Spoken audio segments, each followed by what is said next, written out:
أهلا بيكم في بودكاست حكاية التلات. أنا سلمى ودي المحاولة الأكبر لإنهاء أسطورة ونحس يوم التلات.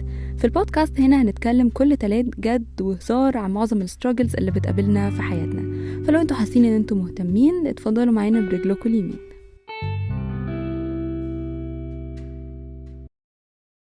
هاي، عاملين ايه؟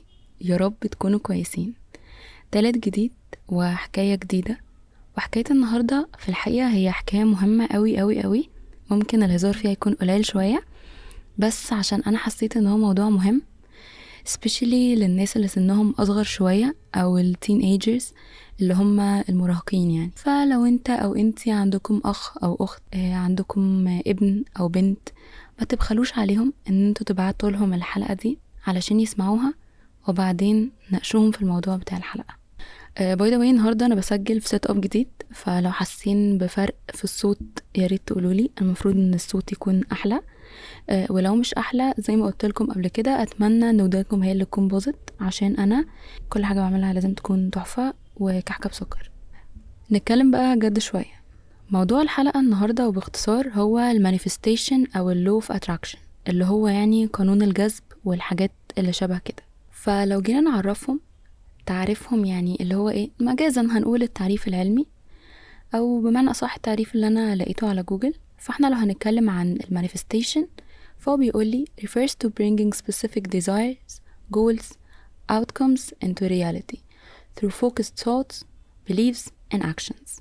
يعني وباختصار شديد المانيفستيشن ده ما هو إلا العملية ان احنا فيها بنخلي رغباتنا، أهدافنا أو outcomes معينة أو حاجات نفسنا فيها تتحقق، تكون حقيقة، وده عن طريق ان احنا بنفكر فيها وبنعمل actions معينة.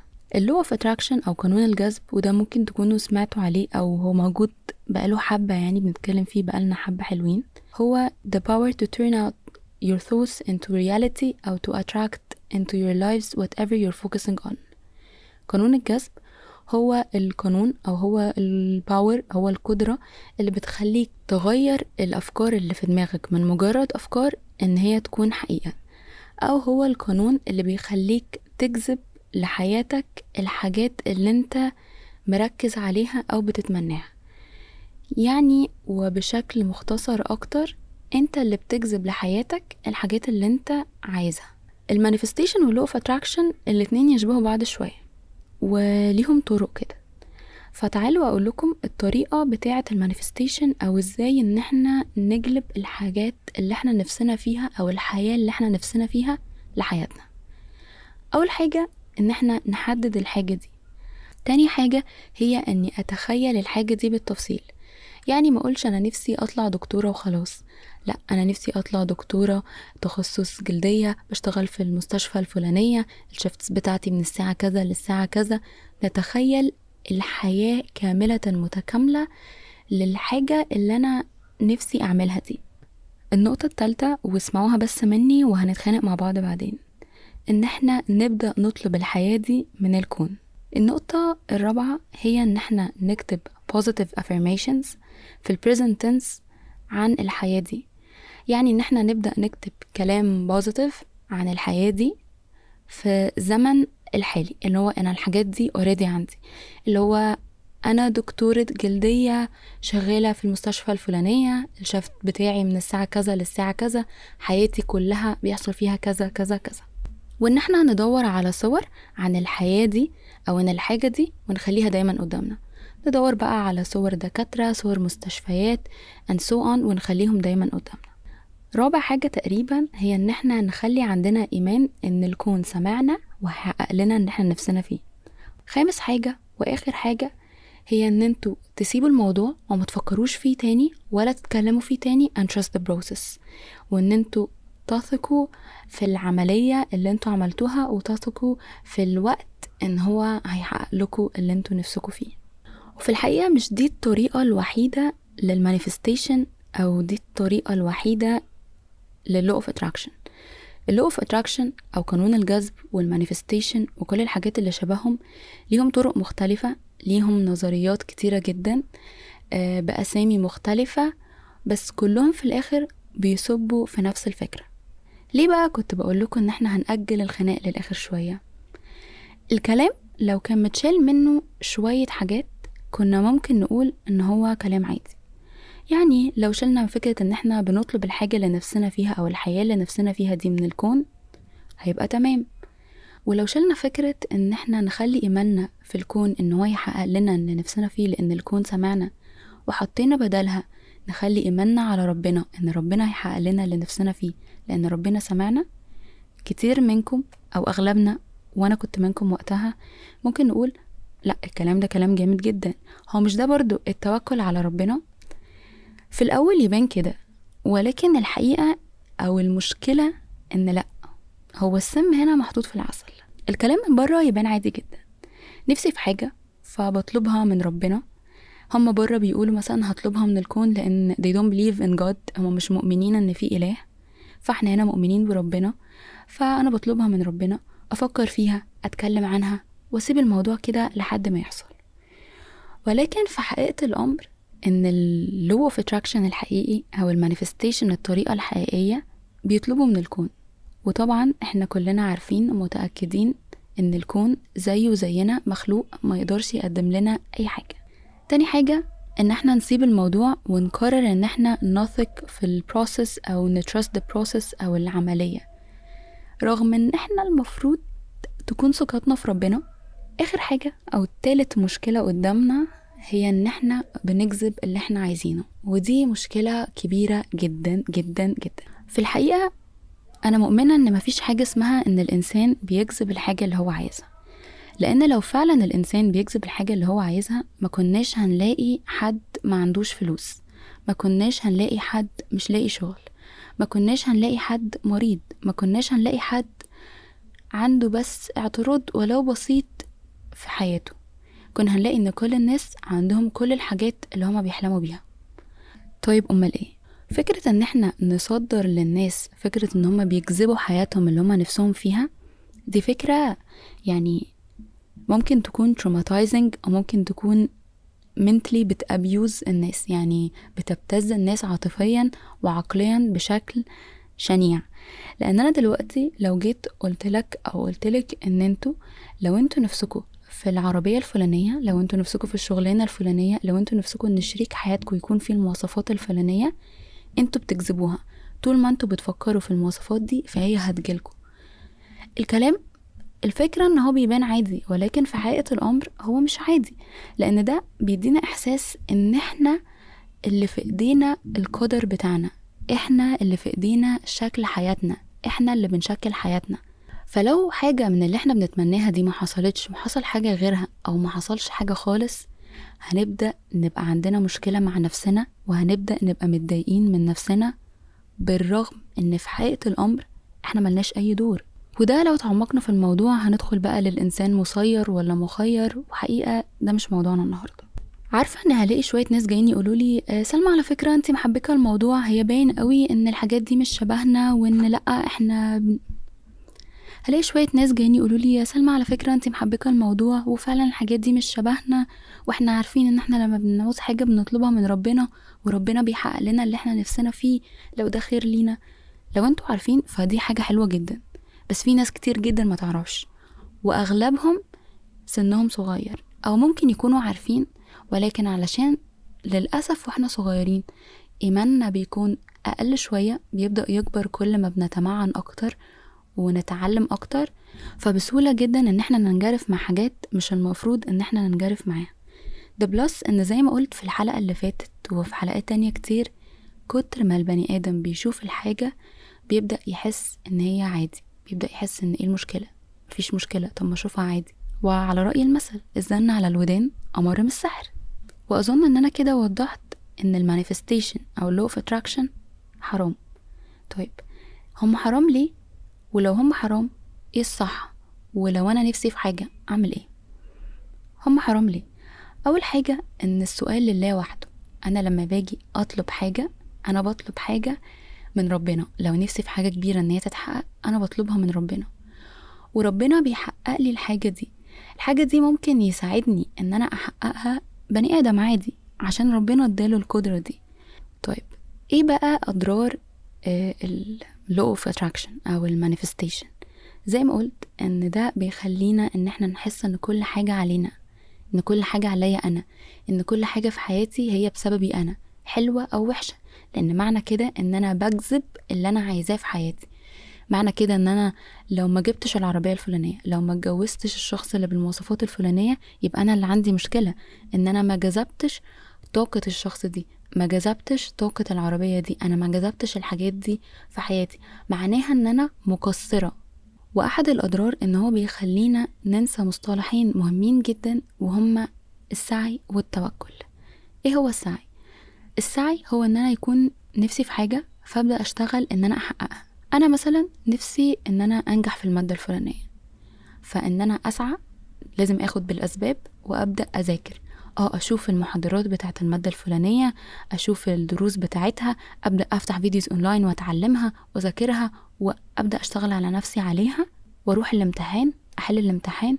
ولحد هنا انا دوري انتهى، وبيبدأ المود يتشفت او نغير المود من السعي للتوكل. انا عملت اللي عليا ومتوكلة على ربنا ان هو يحقق لي ان انا نفسي فيه.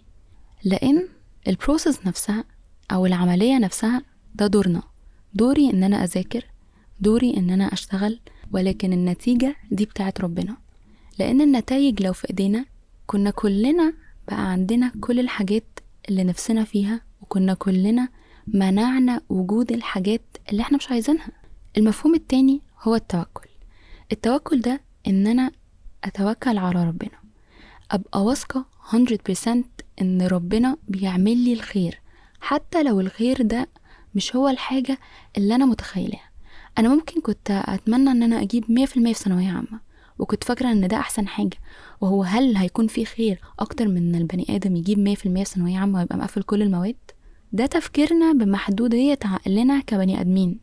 ولكن في حقيقة الامر ان الخير ليا غير الخير لفلانة، غير الخير لفلان، غير الخير ليك، غير الخير ليها. الخير بيختلف من شخص لشخص، لأن كل واحد سيناريو حياته مختلف عن التاني، وربنا وحده هو العالم بإيه البيرفكت سيناريو أو السيناريو الأفضل لحياة كل واحد فينا.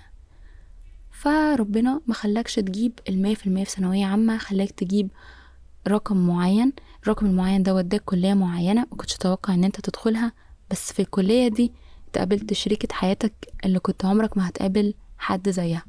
في الكلية دي اتعرفت على صديق عمرك اللي هيساعدك ان انت تكون بني ادم افضل. في الكلية دي اتعرفت على واحد شفته لمدة يوم جابلك شغلانة في احسن مكان في العالم ما كنتش تحلم ان انت تشتغل فيه. ربنا بيسبب الاسباب. طب ما معنى كده ان طالما كل حاجة مكتوبة وطالما كل حاجة معروفة، احنا ليه بقى بنعمل اي حاجة؟ طب ما احنا كده نفضل سايبينها على ربنا وربنا بيعمل لنا الخير.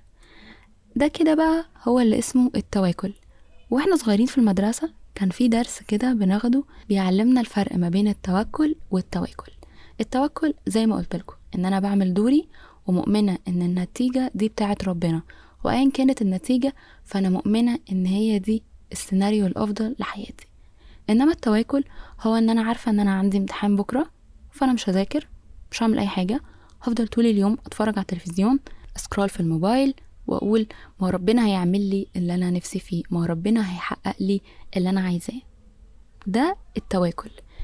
لان ربنا امرنا ان احنا نسعى، ربنا امرنا ان احنا لو عايزين حاجة معينة لازم نبدأ نشتغل عليها، والنتيجة دي بتاعت ربنا.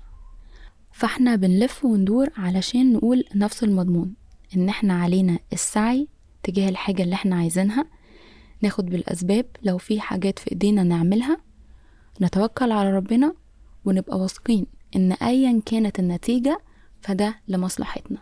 وممكن احنا ما يكونش عندنا العلم الكافي ليه الحاجة دي لمصلحتنا. يعني من شوية لما قلت لكم مثال الحد اللي ما جابش مجموع اللي هو كان نفسه فيه ودخل كلية تانية، اديتكم سيناريوهات مختلفة لإيه اللي حصل في حياته. ممكن بني آدم تاني ما يفهمش حكمة ربنا في الدنيا، ودي درس من دروس الدنيا. احنا مش كل حاجة بنفهمها في الدنيا، في أوقات حاجات بتحصل لنا بنفهم بعد فترة هي حصلت لنا ليه، في أوقات بنفهم في وقتها الحاجة دي حصلت ليه، وفي أوقات ما بنفهمش خالص أو مش هنفهم إلا في الآخرة الحاجة دي حصلت ليه. وفي وجهة نظري البسيطة إن ال law of attraction أو ال manifestation دولت هما تواكل. انا مش بعمل اللي عليا وبس بسيبها كده بقى لخيالي وللكون وللشقلباظات والجمباز، الحاجات الحوشتكنات اللذيذة دي. طيب ليه يا سلمى انت اتكلمتي في الموضوع ده وهو التوبيك واخد حتة جد قوي وحتة دينية شوية وcontroversial، يعني مثير للجدل قوي؟ الفكرة ان انا بقالي كتير كذا سنة، يعني 3 أو 4 سنين بسمع عن المانيفستيشن واللو اوف اتراكشن. في الاول ما كنتش فاهمة هما ايه، فبدأت افهم هما ايه، فحسيت ان لا، انا حاسة ان الكلام ده فيه حاجة حرام. عارفين اللي هو لما تسمعوا عن حاجة أو يعني تشوفوا حاجة تحسوا ان هو انا مش قادرة احط ايدي الحاجة دي حرام ولا مش حرام، بس يا عم استغفر الله العظيم شكلها غريبة، تعالى نبعد عنها احسن. بس طول الوقت كنت بسمع ده من content creators او ناس على السوشيال ميديا مش عرب، مش مسلمين، وغالبا ما عندهمش ديانة. فكنت بقى اقول تمام قشطة عادي ما فيش مشكلة. لكن مؤخرا بدأت اشوف ان احنا عندنا عرب عندهم ديانات، مسلمين بدأوا يتكلموا في الموضوع ده، وبدأوا يتكلموا في ان قد ايه اللو اوف اتراكشن والمانيفستيشن لما قروا عنه كتب شافوا عنه فيديوهات وعرفوا طرق بقوا يحققوا حاجات احسن في حياتهم. جماعة في حاجة غلط، جماعة ما ينفعش. لان لو اللو اوف اتراكشن او المانيفستيشن قانون الجذب، فكرة ان انا لو قعدت حطيت حاجة في دماغي مدة طويلة وطبعت لها صورة وبصيت عليها الحاجات دي كلها بتحقق الهدف، ما كانش هيبقى عندنا حروب، ما كانش هيبقى عندنا مجاعات، ما كانش هيبقى عندنا اي مشاكل، وكانت هيبقى الحياة وردية وعايشين في كوكب زمردة ما عندناش اي مشاكل في الدنيا. فاللي عايزة اقوله واللي هفضل اقوله ان احنا محتاجين نفلتر كل حاجة بنعرفها. قلت الكلام ده الحلقة اللي فاتت وبقولها الحلقة دي وهقولها طول الحلقات اللي جاية. يا جماعة احنا محتاجين نفلتر كل حاجة احنا بنسمعها وكل حاجة احنا بنشوفها، ونشوف اذا كانت الحاجة دي بتتماشى مع معتقداتنا واسلوب حياتنا ولا لا. مش كل حاجة بنشوفها حقيقية، ومش كل حاجة بنشوفها ينفع ان احنا نطبقها في حياتنا، ومش كل العلوم اللي موجودة والعلماء اللي درسوا حاجة وعملوا عليها كتب هي علوم نافعة او علوم مفيدة في الدنيا او في غيرها.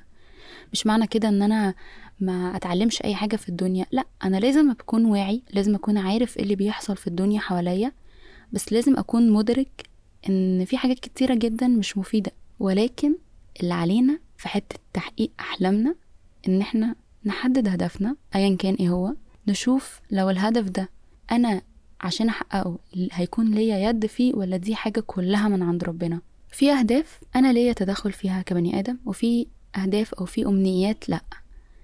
لو انا عايزة اجيب عربية انا ليا تدخل فيها، لو انا عايزة اكون دي حاجة انا ماليش تدخل فيها، ده رزق من عند ربنا، ربنا هو اللي بيرزقه للبني ادم. لكن لو انا عايزة اجيب عربية بايدي ان انا احسن دخلي، احوش، ادور، اعمل بقى كل الحاجات دي، جبت العربية او ما جبتهاش دي بقى هي النتيجة، والنتيجة دي بتاعتي؟ لا، النتيجة دي بتاعت ربنا. وايا كانت النتيجة فربنا ليه حكمة، بس لازم تكونوا واثقين ان ايا كانت النتائج بتاعت اي حاجة في حياتنا فهو ده الافضل لينا والاحسن لينا. غصب عننا اوقات بنحس ان لا، احنا ما نستحقش كده او احنا نستحق احسن من كده، بس صدقوني ان دي بتبقى لحظات ضعف، ربنا كاتب لنا الاحسن من كده، وهتعرفوا ان كل حاجة حصلت في حياتكم احسن بكتير جدا من السيناريو اللي انتوا كنتوا متخيلينه لحياتكم. بس كده، دي كانت حلقة النهاردة. اتمنى اني اكون فدتكم ولو بحاجة بسيطة، واتمنى ان احنا زي ما اتفقنا نراجع كل حاجة بنسمعها، نفلترها، نشوف اذا كانت الحاجة دي صح ولا لا بالنسبة لنا. وما تنسوش تبعتوا الحلقة لاصحابكم، لاخواتكم، لولادكم، عشان لو ما كانوش عارفين يعرفوا. ولو نفسكم نتكلم في موضوع تاني ما تترددوش ثانية ان انتوا تبعتولي على الانستجرام او على سبوتيفاي. بس كده، اشوفكم التلاتة الجاي. حكاية التلات هي بودكاست اسبوعي موجودة على ابل بودكاست، سبوتيفاي، جوجل بودكاست وكاست بوكس. تقدروا تتابعونا على انستجرام وتيك توك @حكاية التلات بالانجلش. نتقابل التلات الجاي.